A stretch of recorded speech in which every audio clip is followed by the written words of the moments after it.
लोकतंत्र है ये, और तंत्र एक अलग चीज होती है। तंत्र का कितना रोल है इसकी जांच करेंगे हम, क्योंकि बहुत सारी सीटें थोड़ी थोड़ी वोटर से आ रहे हैं, थोड़ी थोड़ी वोटर से आ रहे हैं, और कई जगह से शिकायतें भी मिली हैं।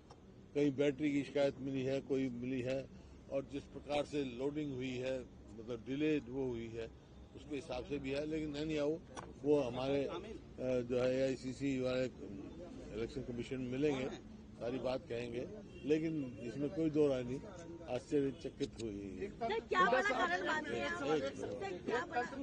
आपने एक तंत्र की बात कही, लेकिन एक कांग्रेस के अंदर भी एक तंत्र काम कर रहा है। कोई लीडर 6 दिन के लिए प्रचार करने नहीं जाता है, कोई लीडर दिल्ली में बैठ के केवल इंटरव्यू करता है, वो उस तंत्र नहीं, कांग्रेस एकजुट थी।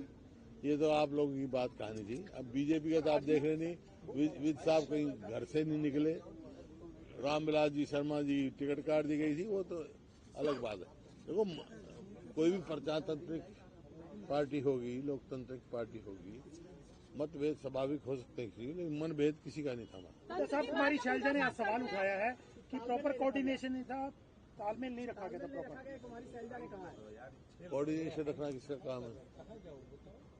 सबका काम है कोऑर्डिनेशन। कौन सा कोऑर्डिनेशन का मतलब? की बात जब आप कर रहे हैं तो क्या आप EVM की ओर इशारा कर रहे हैं? क्योंकि आपकी पार्टी ने कहा कि स्लो रिजल्ट जो है वो अनाउंस किए जा रहे हैं। कुछ ना कुछ है ना, जब इस बात की वो करेंगे।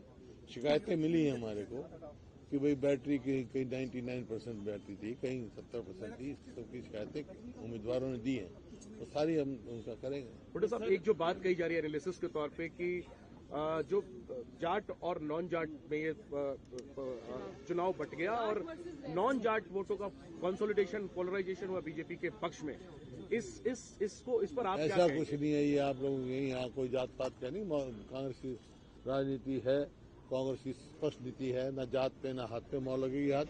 हुड्डा साहब, अब आपके पास क्या ऑप्शन बचता है? अब तो नतीजे सामने हैं, अब ऑप्शन आपके पास क्या बचता है? क्या करने वाले आगे? आगे क्या करने वाले हैं? प्रजातंत्र है, जहाँ लोगों ने जो फैसला होगा वो स्वीकार करेंगे हम। लेकिन जो है, कहाँ कुछ रही है तंत्र में, कहाँ कुछ हुआ, उसकी जरूर हम। भूपेंद्र सर, EVM को लेकर लोकसभा चुनाव में भी तमाम सवाल खड़े हुए थे। कई सीटों पर मार्जिन को लेकर, वोटों की गिनती को लेकर सवाल हुए थे और उसके लेकर संतुष्टिपूर्ण जवाब नहीं मिला था। अभी जिस तरह के सवाल उठ रहे हैं 99% और 66% वाला, जहाँ पर नई EVMs का इस्तेमाल हुआ, बता चुके इनको लेकर किस तरीके से बता चुका मैंने। रिप्रेजेंटेशन वो AICC में जयराम ने कहा है, वो करेंगे बात। जयराम जी ने कहा है कि जाएंगे। जयराम जी ने कहा है कि इस रिजल्ट को कांग्रेस स्वीकार नहीं करेगी, इस रिजल्ट को अंडर प्रोटेस्ट हम स्वीकार करेंगे। हुड्डा सर, अभी हाल में लोकसभा चुनाव हुए थे, वहां कांग्रेस का प्रदर्शन पिछली बार यानी 2019 की तुलना में बेहतर हुआ था, और महज कुछ महीने बाद बीजेपी एक बार फिर तीसरी बार हैट्रिक लगाती है, सत्ता के पक्ष में वोट मिलता है। बीजेपी की ताकत मानते हैं या आप लोग अपनी कमजोरी मानते हैं? 19 में जोड़ जुगाड़ से इन्होंने बनाया था, सरकार बनाई थी। अब मैंने जो बताया उसका कारण बताया। अगर ये ऐसे होते तो इनको मुख्यमंत्री बदलने की क्या जरूरत थी?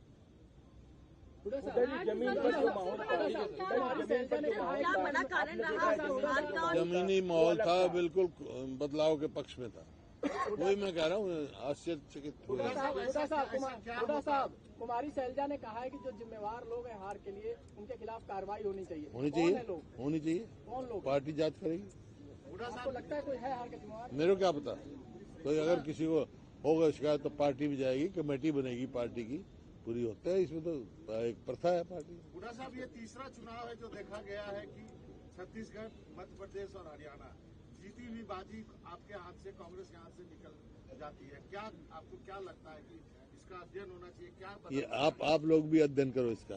सर, एक आखिरी सवाल सर, इस चुनाव में आप लोग भी अध्ययन करो। सर, इंडिया गठबंधन इस चुनाव में एकजुट नहीं रह पाया। आम आदमी पार्टी के साथ आप लोगों की बातचीत चली, जो बन नहीं पाई बात, समाजवादी पार्टी के साथ गठबंधन की बात नहीं हुई। क्या मानते हैं? ये आपको हमारी बात क्या पता? गठबंधन समाजवादी के साथ कोई बात ही नहीं चली हमारी, ना उन्होंने कहा कभी, ना बात है। पार्टी ने कहा कि अगर अलायंस होता हमारा तो आम आदमी चला था, हमने ऑफर किए थे, लेकिन आपने देखा क्या परफॉर्मेंस क्या थी। उस कमी की वजह से क्या ये परिणाम आया? अरे नहीं, ये क्या अलायंस की बात है, नहीं हमारे वो हुआ। सर इसी से एक जुड़ा सर इसी से जो सर इसी से एक मिनट में ये अपने